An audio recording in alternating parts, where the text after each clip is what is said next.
Olá, olá, olá, tudo bem com vocês? Eu sou o professor Rubens e esse vídeo ele tem como finalidade ajudar aquele estudante que precisa escrever uma fábula, né? Se você é meu aluno do 7º ano, você pode acompanhar essa videoaula com o seu almanaque de textos aberto aí do lado, porque aí você vai olhando, vai tirando as dúvidas. Se você não é meu aluno, fique à vontade para fazer anotações, registrar alguma dúvida, algum comentário, alguma sugestão aí abaixo, que em tempo oportuno nós viremos aqui responder a você, tá bom? A fábula, ela é, como gênero textual, um gênero textual que, através de uma certa dose de humor, né, ela faz a gente pensar, a gente refletir sobre a realidade humana, a forma como a gente se comporta, a forma como a gente toma decisões, a forma como a gente se relaciona com as pessoas à nossa volta, né? Normalmente ela é escancarada, essa forma, né? Escancarada para a gente através das fábulas, né? E é tão interessante porque a gente vai ver as fábulas, elas têm características bem peculiares, né? Como o texto, né? E ainda assim são muito ricas, né? As fábulas elas surgiram na Antiguidade Clássica. E quando eu falo de Antiguidade Clássica, uma palavrinha tem que vir à sua mente. É Grécia. Grécia Antiga, né? Justamente no período da Grécia Antiga que esses textos eles vão começar a ser registrados, né? E apesar de serem tão antigas, né, a grande maioria desses textos remonta a mais de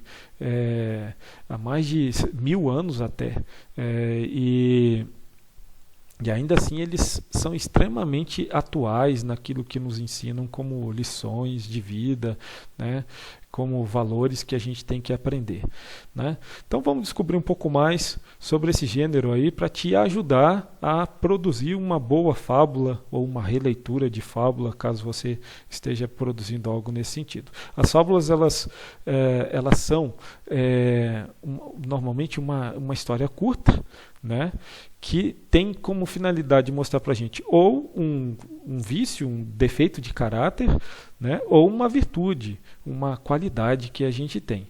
E, obviamente, a gente sempre vai aprender uma lição de moral com elas. Essa lição de moral, na grande maioria das vezes, ela vem explícita no final do texto, com uma introdução, com uma inserção, melhor dizendo, que diz assim: moral da história, ou apenas moral, ou ainda moralidade.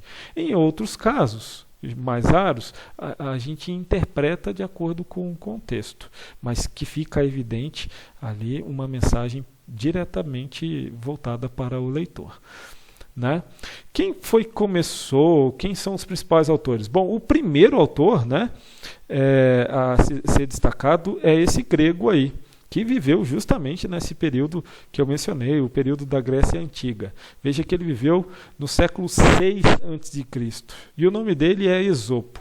Alguns dizem Ésopo, mas eu não tenho certeza para te dizer, vou continuar dizendo Esopo. Se você tiver alguma informação que possa me esclarecer, deixa aí registrado. Bom, Esopo foi o criador de boa parte das fábulas que nós conhecemos hoje. Se alguém hoje escreve fábula, normalmente imita o estilo dele, né? E muitas das fábulas dele foram recontadas, reescritas por outros autores que vieram após ele, né? Afinal de contas, ele acabou inspirando. Não se sabe se foi ele quem criou o gênero, mas com certeza ele tornou esse gênero muito mais popular. Outro escritor antigo que tem um papel fundamental aí na produção de fábulas é esse sujeito aí que também viveu ali na região da Grécia Antiga, mais precisamente na Macedônia, um pouquinho depois ali do Esopo. é o Fedro, né? Ele viveu no século I depois de Cristo, tá bom? Outro grande escritor de fábulas é o La Fontaine, um francês aí que viveu no século XVII, né, entre os anos de 1621 até o ano de 1695. Boa parte das fábulas se tornaram mais acessíveis para a gente pelas mãos do La Fontaine, que traduziu os textos clássicos, né, e também criou suas próprias versões de fábulas. Tá? Tem aí o Monteiro Lobato, que é brasileiro, né? Sujeito simpático aí. Ele viveu aqui no Brasil entre os anos de 1882 até o ano de 1948, perdão, né? Ele, que é o autor das histórias do Sítio do Pica-Pau Amarelo, também foi um grande fabulista e também produziu as suas fábulas em terras brasileiras. Tá bom? Depois você pesquise um pouco mais sobre a vida desses autores aí para você descobrir um pouco mais sobre eles.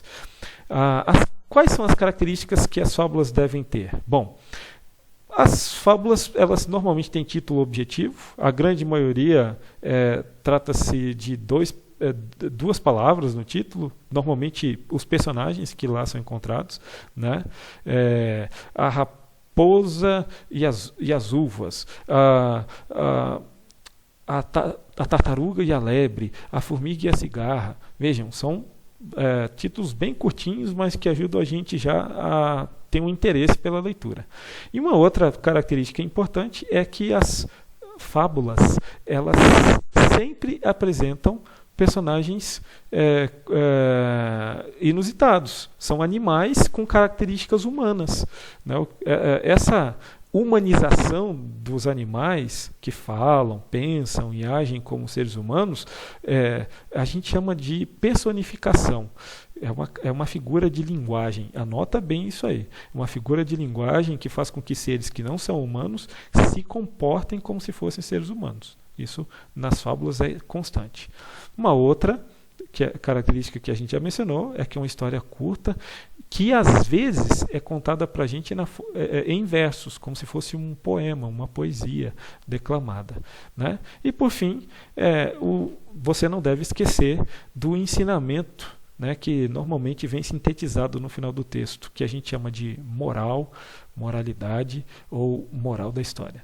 Tá bom? Uma boa sorte para você aí na hora de construir o seu texto, de fazer a sua fábula, né? Espero ter te ajudado. E se você é meu aluno, fique atento aí aos próximos vídeos. Se você não é meu aluno, seja bem-vindo sempre. Foi um prazer poder ajudar. Um abraço a todos, ajudem sempre seus pais e lavem as mãos.